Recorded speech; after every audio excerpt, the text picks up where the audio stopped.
sekarang ini zamannya langka, suami itu langka, saudara. Itu cara kalau di Alkitab mengatakan doakanlah cara para janda-janda, tapi tidak pernah mengatakan doakanlah para duda-duda, tidak ada. Itu selalu mengatakan janda-janda. Itu berarti janda itu lebih banyak daripada duda, saudara. Karena duda itu biasanya begitu ditinggal pulang oleh istrinya ke surga, langsung dia kawin lagi. Jadi makanya tidak ditulis itu ya. Saya kemarin waktu di Holland itu, teman suami saya usianya 91, baru kawin, saudara. Kawin lagi, saudara. Padahal itu sudah mau berangkat ke surga ya. Saya tanya, mana Yufrau? Ini katanya, aduh, apa namanya, umur berapa? 60. Jadi itu suaminya 91, istrinya umur 60. Sudah, waduh, mana tahan saja, tidak tahan. Padahal dia sendiri udah bangun aja, sudah setengah mati, setengah hidup, tapi tidak mati-mati. Jadi saya harap kita tuh bersyukur sama Tuhan. Kalau kita bisa mempersembahkan syukur sebagai korban, ia memuliakan Tuhan. Siapa yang rindu memuliakan Tuhan? Amin. Haleluya, puji Tuhan. Memuliakan Tuhan itu pasti tidak rugi loh, saudara. Pasti untung. Siapa yang jujur jalannya, keselamatan yang dari Allah akan kuperlihatkan kepadanya. Jadi jalan kita tuh bukan jalan Tuhan. Kadang-kadang kita tuh jalan tapi tidak cocok dengan jalan Tuhan. Tapi kalau kita jalannya jujur, akan dimuliakan kepada Tuhan. Kan kuperlihatkan kepada keselamatan. Keselamatan yang dari Allah akan kuperlihatkan kepadanya.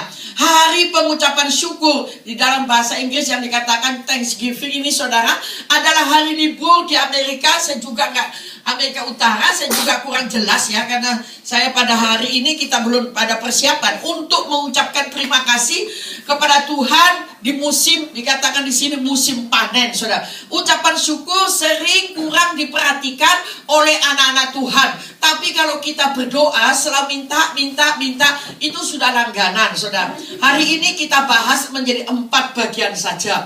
Yang pertama, ucapan syukur itu bisa merobohkan tembok Yeriko. Coba saudara buka dalam Yosua 6 ayat 20 yang mengatakan demikian. Lalu bersoraklah bangsa itu, sedang sangkakala ditiup. Segera sesudah bangsa itu mendengar bunyi sangkakala, bersoraklah mereka dengan sorak yang nyaring, maka runtuhlah tembok itu. Lalu mereka memanjat masuk ke dalam, masing-masing langsung ke depan dan merebut kota itu. Saudara, coba perhatikan tembok Yeriko yang besarnya lebarnya di atas bisa dilalui oleh mobil.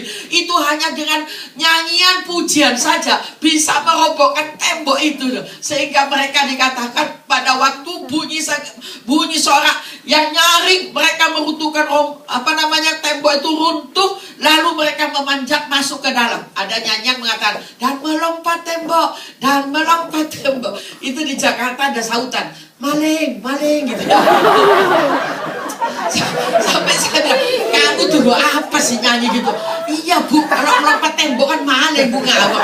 Aduh, itu nyanyinya goblok, aduh. Sampai saya bilang, iya mungkin ya kalau kita ngarang lagu itu kadang ya seenaknya gitu ya. Dan melompat tembok, kalau pendeta kan seringkali khotbah, puji Tuhan, ada amin, Pak Amin tidak datang Pak, masuk sakit gitu.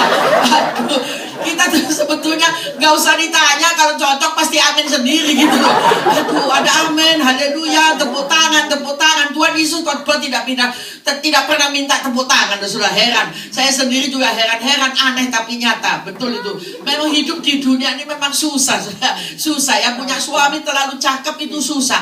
Itu rasanya ramatannya tidak mudah. Punya istri terlalu cantik susah. Bisa disiri orang. Kalau tidak mau ya tidak bisa. Punya istri terlalu jelek tambah susah. Jangankan dibawa ke pesta, dibawa ke pasar pun tidak bisa. Jadi susah. Di dunia ini tidak ada yang tidak susah, semua pada susah. Aduh, hanya dalam Yesus kita tidak susah. Amin, sudah. Yes. Puji Tuhan, Yesusku memang luar biasa. Aku ini biasa. Utangku tidak ada, cepat bayar yang ada. Berikanku yang luar biasa. Sepakatan, yes. Berkat saya itu luar biasa. Kalau saya khotbah di pabrik kayu, saya dapat kayu. Kadang lagi bangun, saudara. Kalau saya khotbah di wing, saya dapat sabun. Khotbah di pabrik mie sedap, dapat mie sedap 50 dos. Kalau saya khotbah di pabrik emas, saya dapat emas. Tidak pernah beli emas, saudara. Selalu dikasih, saudara. Kalau khotbah kemarin di Jakarta di pabrik pabrik peti mati saya ambil.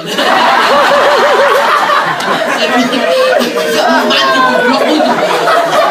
Terus dia bilang, ini buatan Taiwan, ini buatan China, ini buatan Hong Kong. Aku tak mau mati goblok.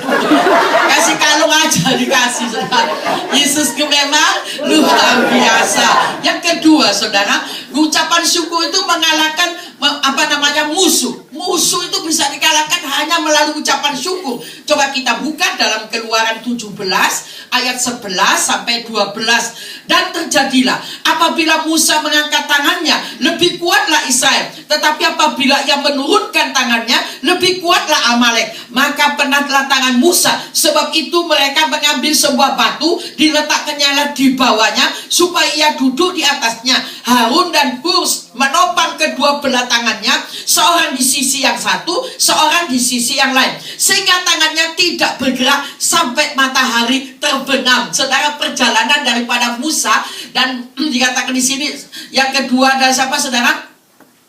Musa mengangkat tangannya, Harun dan Hur menopang kanan kiri, saudara. Pada waktu dikatakan angkat tangan, maka musuh itu, saudara, bangsa Amalek itu dikalahkan. Israel jadi menang. Jadi angkat tangan itu sebetulnya, aduh, tidak usah bayar loh, saudara. Angkat tangan bayar apa tidak? Tidak usah ya. Tapi orang itu kadang-kadang sulit ya, tuh angkat tangan sulit gitu ya, capek ya, mungkin tidak ada apa-apa lah. Tapi kalau kita pikir angkat tangan ini kuasanya luar biasa, saudara. Saya punya suami itu, hidup kita kan jarang ya bertengkar tuh ya. Ya ada sih perselisihan karena memang stok lama ya. Jadi usianya sebaya mama saya. Jadi saya itu dimanja gitu loh. Tapi lembut, orangnya sabar, setengah mati setengah hidup. Nah, kalau dia tidur tangannya saya angkat gitu, saya taruh di dada gitu, saya tidur. Kalau nggak bisa tidur, tangannya saya taruh di dada, saya bisa tidur. Wah, coba suami yang suka pukul, suka ngaplok, waduh, jangankan ditaruh medeni gitu. Waduh, rasanya takut gitu ya, saudara. Wah, ini namanya mujizat. Semua kata ketiga, mujizat. Orang yang sabar itu, ada satu perkataan begini, sabar itu ilmu tingkat tinggi, belajarnya setiap hari, latihannya setiap saat, ujiannya datang mendadak, sekolahnya seumur hidup. Mulai dari satu,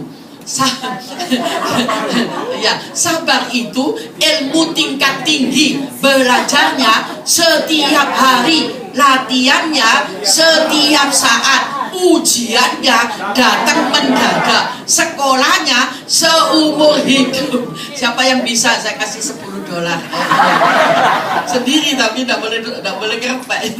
Bisa apa tidak? Mulai diulang lagi, 2, 3. Sabar itu ilmu tingkat tinggi, belajarnya setiap hari, latihannya setiap saat, ujiannya datang mendadak, sekolahnya seumur.